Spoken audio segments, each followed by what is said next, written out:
Daily PCS GK के एक और एपिसोड में आपका स्वागत है। तो शुरुआत करेंगे अभ्यास प्रश्न से। हमने आपसे पूछा था, त्रिकोणीय संघर्ष किन किन राजवंशों के बीच हुआ। आपके ऑप्शंस थे ए गुर्जर प्रतिहार राष्ट्रकूट पाल वंश, बी राष्ट्रकूट पाल वंश सातवाहन, सी चोल चेर पांड्य या फिर डी मौर्य सातवाहन कुषाण। तो इस सवाल का सही जवाब था ऑप्शन ए। त्रिकोणीय या त्रिपक्षीय संघर्ष की बात करें तो 8वीं सदी के दौरान कन्नौज पर नियंत्रण के लिए 3 प्रमुख राजवंशों पाल, गुर्जर प्रतिहार और राष्ट्रकूट के बीच संघर्ष हुआ था। इस संघर्ष को भारतीय इतिहास में त्रिकोणीय या त्रिपक्षीय संघर्ष के रूप में जाना जाता है, इसलिए ऑप्शन ए सही है। पाल राजवंश का भारत के पूर्वी भागों पर शासन था, वहीं गुर्जर प्रतिहार राजवंश का पश्चिमी भाग पर शासन था, जबकि राष्ट्रकूट की बात करें तो भारत के दक्कन क्षेत्र पर इन्होंने शासन किया। आपको बता दें कि कन्नौज गंगा व्यापार मार्ग पर स्थित था और रेशम मार्ग से जुड़ा था। इससे कन्नौज रणनीतिक और व्यावसायिक रूप से बहुत महत्वपूर्ण बन गया था। चलिए अब शुरुआत करते हैं आज के सेशन की और पहला प्रश्न देखते हैं। निम्नलिखित में से कौन सी एक ठंडी जलधारा है? ए क्यूरोशियो की जलधारा, बी गल्फ स्ट्रीम की जलधारा, सी कनारी की जलधारा या फिर डी अगुलहास की जलधारा। तो इस सवाल का सही जवाब है ऑप्शन सी। दरअसल क्यूरोशियो की जलधारा प्रशांत महासागर की गर्म जलधारा है जो जापान तट के साथ उत्तर दिशा में बहती है। गल्फ स्ट्रीम की जलधारा मेक्सिको की खाड़ी से उत्पन्न होती है तथा उत्तर पूर्व दिशा में यूरोप के तट तक प्रवाहित होती है। ये अटलांटिक महासागर की गर्म जलधारा है। जबकि कनारी की जलधारा की बात करें तो ये एक ठंडी जलधारा है और ये उत्तरी अटलांटिक महासागर में बहती है, इसलिए ऑप्शन सी सही है।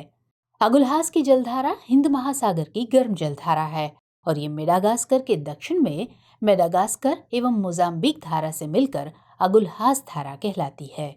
चलिए अगला प्रश्न देखते हैं। पुलकेशिन द्वितीय किस वंश का शासक था? ए चालुक्य वंश, बी पल्लव वंश, सी सातवाहन वंश या फिर डी चोल वंश। तो इस सवाल का सही जवाब है ऑप्शन ए चालुक्य वंश। दरअसल पुलकेशिन द्वितीय चालुक्य वंश का राजा था जिसका शासनकाल 609 से 642 ईस्वी के मध्य का माना जाता है, इसलिए ऑप्शन ए सही है। पुलकेशिन द्वितीय के बारे में ऐहोल अभिलेख से भी जानकारी मिलती है। उनका सर्वाधिक महत्वपूर्ण सैनिक संघर्ष उत्तर भारत के शासक हर्षवर्धन के विरुद्ध हुआ। इस संदर्भ में ऐहोल अभिलेख में बताया गया है कि पुलकेशिन ने हर्षवर्धन को पराजित किया था। परिणाम स्वरूप हर्षवर्धन को दक्षिण विजय की महत्वाकांक्षा सदैव के लिए त्यागनी पड़ी थी। चलिए अगले प्रश्न की ओर बढ़ते हैं। किस संविधान संशोधन के माध्यम से मौलिक कर्तव्यों को जोड़ा गया? ए 41वां संविधान संशोधन, बी 42वां संविधान संशोधन, सी 43वां संविधान संशोधन या फिर डी 44वां संविधान संशोधन। तो इस सवाल का सही जवाब है ऑप्शन बी। दरअसल स्वर्ण सिंह समिति की सिफारिश पर वर्ष 1976 में 42वें संविधान संशोधन द्वारा मौलिक कर्तव्यों को संविधान में शामिल किया गया, इसलिए ऑप्शन बी सही आंसर है। इस संशोधन के तहत संविधान में एक नए भाग 4 को जोड़ा गया। इस नए भाग में अनुच्छेद 51 क के जरिए 10 मौलिक कर्तव्यों को जोड़ा गया। वर्ष 2002 में 86वें संविधान संशोधन द्वारा 11वें मौलिक कर्तव्य को जोड़ा गया है, जिसमें 6 से 14 वर्ष तक की आयु के बीच के अपने बच्चों को शिक्षा के अवसर उपलब्ध कराने की बात कही गई है। गौरतलब है कि 42वें संविधान संशोधन को सबसे महत्वपूर्ण संशोधन माना जाता है। इसे लघु संविधान के रूप में भी जाना जाता है। चलिए अगला प्रश्न देखते हैं। निम्नलिखित में से कौन सा युग्म सुमेलित नहीं है? यहाँ 2 युग्म दिए गए हैं, बाईं ओर महाजनपद हैं और दाईं ओर उनसे संबंधित राजधानी है। तो आपके ऑप्शंस हैं ए काशी वाराणसी, बी कौशल तक्षशिला, सी अंग चंपा या फिर डी मगध राजगृह। तो इस सवाल का सही जवाब है ऑप्शन बी। दरअसल 6ठी शताब्दी ईसा पूर्व भारत में 16 महाजनपदों का अस्तित्व था। इसकी जानकारी बौद्ध ग्रंथ अंगुत्तर निकाय और जैन ग्रंथ भगवती सूत्र से प्राप्त होती है। काशी प्राचीन भारत के 16 महाजनपदों में से एक था। इसकी राजधानी बनारस या वाराणसी थी। इसकी पुष्टि भारत आने वाले चीनी यात्री फाहियान के यात्रा विवरण से भी होती है, जबकि कौशल या कोसल का क्षेत्र आधुनिक गोरखपुर के आसपास था। इसकी प्रथम राजधानी अयोध्या और द्वितीय राजधानी श्रावस्ती थी, इसलिए ऑप्शन बी सही आंसर है। महाभारत के साक्ष्यों के अनुसार आधुनिक भागलपुर बिहार और बंगाल के क्षेत्र अंग प्रदेश के क्षेत्र थे। इस प्रदेश की राजधानी चंपापुरी थी।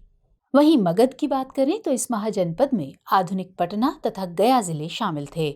इसकी राजधानी ग्रीव्रज या राजगृह थी। बृहद्रथ तथा जरासंध यहाँ के प्रतिष्ठित राजा थे। चलिए अगला प्रश्न देखते हैं। कर्क रेखा नहीं गुजरती है मिस्र से, भारत से, ईरान से या फिर म्यांमार से। तो इस प्रश्न का सही उत्तर है ऑप्शन सी, ईरान से। दरअसल कर्क रेखा 23.5 डिग्री उत्तरी अक्षांश को कहा जाता है। ये उत्तरी गोलार्ध में भूमध्य रेखा के समानांतर 23.5 डिग्री ग्लोब पर पश्चिम से पूर्व की ओर खींची गई काल्पनिक रेखा है।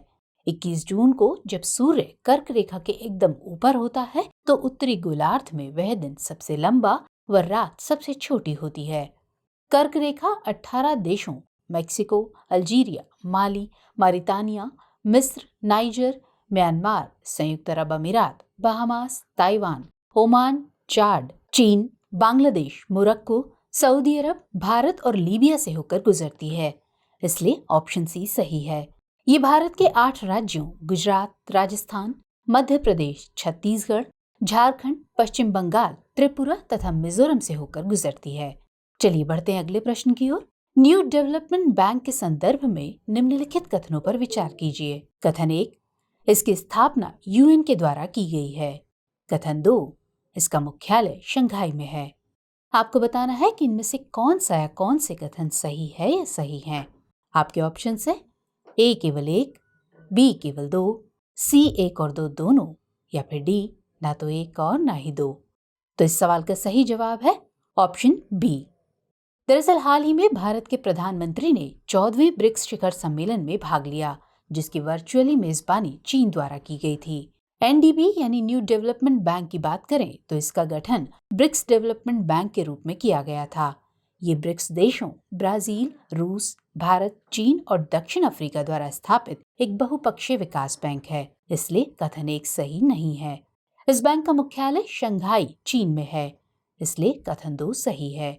2014 में फोर्टालेजा में 6ठे ब्रिक्स शिखर सम्मेलन के दौरान ब्रिक्स देशों के बीच सहयोग को मजबूत करने और वैश्विक विकास के लिए बहुपक्षीय व क्षेत्रीय वित्तीय संस्थान बनाने पर सहमति बनी थी। इस तरह फोर्टालेजा घोषणा द्वारा न्यू डेवलपमेंट बैंक यानी एनडीबी की स्थापना की गई, जिसकी आरंभिक अभिदान पूंजी 50 बिलियन अमेरिकी डॉलर थी, जिसे संस्थापक सदस्यों के बीच समान रूप से साझा किया गया था, इसलिए ऑप्शन बी सही आंसर है। चलिए अगला प्रश्न देखते हैं। भारत में त्रिस्तरीय पंचायती राज व्यवस्था की सिफारिश करने वाली समिति कौन सी थी? अशोक मेहता समिति, बलवंत राय मेहता समिति, जीवीके राव समिति या फिर एलएम सिंघवी समिति? तो इस सवाल का सही जवाब है ऑप्शन बी, बलवंत राय मेहता समिति। दरअसल बलवंत राय मेहता समिति ने त्रिस्तरीय पंचायती राज व्यवस्था बनाने का सुझाव दिया था। उन्होंने जिला स्तर पर जिला परिषद, प्रखंड स्तर पर पंचायत समिति, ग्राम स्तर पर ग्राम पंचायत स्थापित किए जाने की सिफारिश की थी, इसलिए ऑप्शन बी सही आंसर है। पंचायती राज की बात करें तो 2 अक्टूबर 1959 को राजस्थान के नागौर जिले में तत्कालीन प्रधानमंत्री जवाहरलाल नेहरू द्वारा देश की पहली त्रिस्तरीय पंचायत का उद्घाटन किया गया। वर्ष 1993 में 73वें संविधान संशोधन के माध्यम से भारत में त्रिस्तरीय पंचायती राज व्यवस्था को संवैधानिक दर्जा प्राप्त हुआ। इस अधिनियम के अंतर्गत संविधान में नया भाग 9 शामिल किया गया तथा एक नई अनुसूची 11 जोड़ी गई। इसका उल्लेख संविधान में अनुच्छेद 243 से 243 तक किया गया है। चलिए अब अगला प्रश्न देखते हैं। डूरंड कप किस खेल से संबंधित है? A football, B golf, C hockey या फिर डी टेबल टेनिस? तो इस सवाल का सही जवाब है ऑप्शन ए। दरअसल डूरंड कप एक फुटबॉल टूर्नामेंट है, इसलिए ऑप्शन ए सही है। डूरंड कप भारत में एक वार्षिक घरेलू फुटबॉल प्रतियोगिता है, जिसे पहली बार 1888 में अन्नाडेल, शिमला में आयोजित किया गया था। इस टूर्नामेंट का नाम इसके संस्थापक सर मोर्टिमर डूरंड 1884 से 1894 तक ब्रिटिश भारत के विदेश सचिव के नाम पर रखा गया। इसकी मेजबानी डूरंट फुटबॉल टूर्नामेंट सोसाइटी यानी DFTS द्वारा की जाती है। गौरतलब है कि वर्तमान में वर्ष 2021 का खिताब FC गोवा ने जीता था। चलिए अगला प्रश्न देखते हैं। विद्युत बल्ब का फिलामेंट किससे बना होता है? A magnesium, B iron, C nichrome या फिर D टंगस्टन। तो इस सवाल का सही जवाब है ऑप्शन D। विद्युत बल्ब का फिलामेंट टंगस्टन का बना होता है, इसलिए ऑप्शन D सही आंसर है।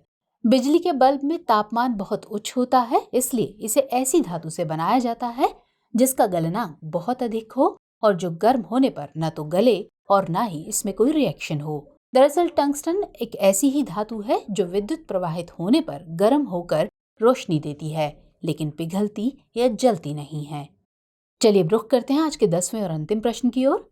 रेडक्लिफ रेखा किन देशों के बीच की सीमा को परिभाषित करती है? A उत्तर कोरिया और दक्षिण कोरिया, B USA और कनाडा, C भारत और पाकिस्तान या फिर D भारत और चीन। तो इस सवाल का सही जवाब है ऑप्शन C। दरअसल रेडक्लिफ रेखा भारत और पाकिस्तान के बीच की सीमा को परिभाषित करती है। रेडक्लिफ रेखा गुजरात के कच्छ के रण से लेकर जम्मू और कश्मीर तक भारत और पाकिस्तान के बीच में अंतर्राष्ट्रीय सीमा बनाती है। इसे 17 अगस्त 1947 को भारत के विभाजन के बाद बनाया गया था, इसलिए ऑप्शन C सही आंसर है।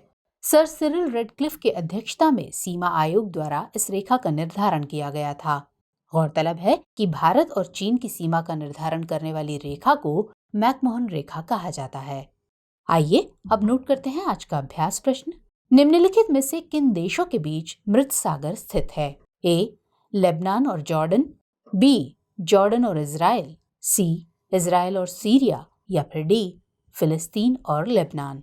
तो इस प्रश्न का उत्तर कमेंट सेक्शन में देना मत भूलिएगा। मुलाकात होगी अगले सेशन में, तब तक के लिए जय हिंद।